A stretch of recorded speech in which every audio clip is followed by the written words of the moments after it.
नमस्कार विद्यार्थियों। हम पढ़ रहे थे सिंधु घाटी सभ्यता, जिसमें हमने सिंधु घाटी सभ्यता कहाँ कहाँ फैली हुई थी, उसकी उत्पत्ति, उसका काल निर्धारण पढ़ चुके थे। आज हम पढ़ेंगे कि उसके महत्वपूर्ण स्थल कौन कौन से थे, उनकी खोज किन इतिहासकारों ने या विद्वानों ने की, कब की, और वो कौन सी नदी के किनारे, महत्वपूर्ण नदियों के किनारे स्थित हैं, उनके बारे में पढ़ेंगे। और सिंधु सभ्यता की जो सबसे महत्वपूर्ण विशेषता रही है वह है नगरीय योजना, उसके बारे में पढ़ेंगे। तो हम आते हैं सबसे पहले उसके महत्वपूर्ण स्थल। जैसा कि हमने पहले बताया था कि सिंधु घाटी सभ्यता को हड़प्पा सभ्यता भी कहा जाता है, क्योंकि इसकी सर्वप्रथम खुदाई हड़प्पा में की गई थी। और सिंधु घाटी सभ्यता इसका नाम इसलिए पड़ा क्योंकि इसके अधिकांश स्थल सिंधु नदी के किनारे स्थित थे, इसलिए इसे सिंधु घाटी सभ्यता कहा गया है। यह प्रथम नगरीय सभ्यता थी, शहरी सभ्यता थी। इसके महत्वपूर्ण स्थल सर्वप्रथम आते हैं हड़प्पा, जिसकी खोज दयाराम साहनी के द्वारा 1921 में की गई थी। और यह एक महत्वपूर्ण स्थल सिंधु घाटी सभ्यता का रहा है, इसलिए इसे हड़प्पा भी कहा जाता है, क्योंकि इसी के नाम इस पे सर्वप्रथम खुदाई हड़प्पा में की गई, तो इसलिए इसे हड़प्पा सभ्यता भी कहा जाता है। नंबर 2 पे आते हैं मोहनजोदड़ो, जिसकी खोज राखल दास बनर्जी के द्वारा की गई थी 1922 ईस्वी में। हड़प्पा और मोहनजोदड़ो को पिगट ने जुड़वा राजधानियाँ कहा है। इसके बाद आमरी, इसकी खोज एमजी मजूमदार के द्वारा 1929 ईस्वी में की गई। चनहुदड़ो, ये भी एक महत्वपूर्ण पुरातात्विक स्थल था इस सिंधु सभ्यता का, इसकी भी खोज एमजी मजूमदार के द्वारा 1931 में की गई। कालीबंगा, जो कि हमारे राजस्थान में है, घग्गर नदी के किनारे स्थित है, इसकी खोज अमलानंद घोष के द्वारा 1953 ईस्वी में की गई थी।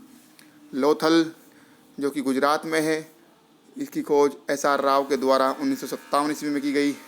धोलावीरा, यह भी गुजरात में ही है, और इसकी खोज जेपी जोशी, जयप्रकाश जोशी के द्वारा 1967 से 69 के बीच में की गई थी। आज़ादी के बाद 1953 में YD शर्मा के नेतृत्व में पहली खुदाई रोपड़ पंजाब में की गई थी। यह महत्वपूर्ण स्थल अलग अलग नदियों के किनारे स्थित है। हड़प्पा रावी नदी के किनारे स्थित है, मोहनजोदड़ो सिंधु नदी के किनारे स्थित है, मांडा चिनाब नदी के किनारे स्थित है, आलमगीरपुर हिंडन दैमामाद प्रवरा नदी, सुतका गैंडोर दास्क नदी, आमरी कोटदीजी सिंधु नदी के किनारे स्थित हैं। चनहुदड़ो भी सिंधु नदी के किनारे स्थित महत्वपूर्ण स्थल था। कालीबंगा, अभी मैंने बताया आपको, घग्गर नदी के किनारे स्थित था, जो कि राजस्थान में है, हनुमानगढ़ जिले में। लोथल भोगवा नदी के किनारे स्थित है, रंगपुर भादर या भदर नदी के किनारे स्थित है, और सोतका कहो सादीकोर नदी के किनारे स्थित है। तो ये महत्वपूर्ण स्थल रहे हैं। अब आते हैं हम सिंधु घाटी सभ्यता की नगरीय योजना। सिंधु सभ्यता का सबसे विशिष्ट स्वरूप उसकी नगरीय योजना थी। नगरों में हम देखते हैं कि एक आश्चर्यजनक रूप से एक रूपता देखी जा सकती है। नगरों को 2 भागों में विभाजित कर शहरों का निर्माण किया गया था। पश्चिम की ओर ऊंचे टीले पर दुर्ग का तथा पूर्वी टीले, निचले टीले को जिसे कहा जाता था, वहाँ पर सामान्य आवास या नगर बसे होते थे।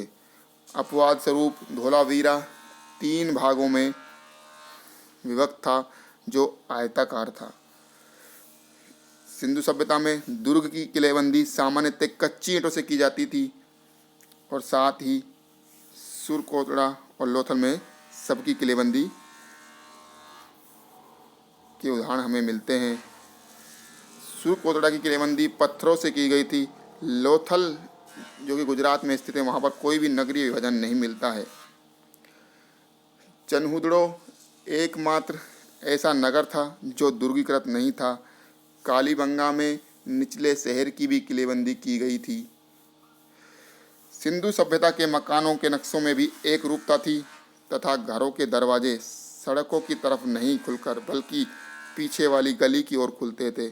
इसका अपवाद था लोथल। सिंधु सभ्यता की सड़कें एक दूसरे को समकोण पर काटती थी। सिंधु सभ्यता की जल प्रबंधन भी समकालीन सभ्यताओं में सर्वश्रेष्ठ था। हड़प्पा के अतिरिक्त जल निकासी व्यवस्था क्रीट द्वीप के क्नोसस शहर में पाई गई। कालीबंगा में लकड़ी की नाली के साक्ष्य मिले हैं और मोहनजोदड़ो में प्राय प्रत्येक घर में कुएं तथा लोथल में सीढ़ीदार कुओं का साक्ष्य वहाँ से प्राप्त हुआ है।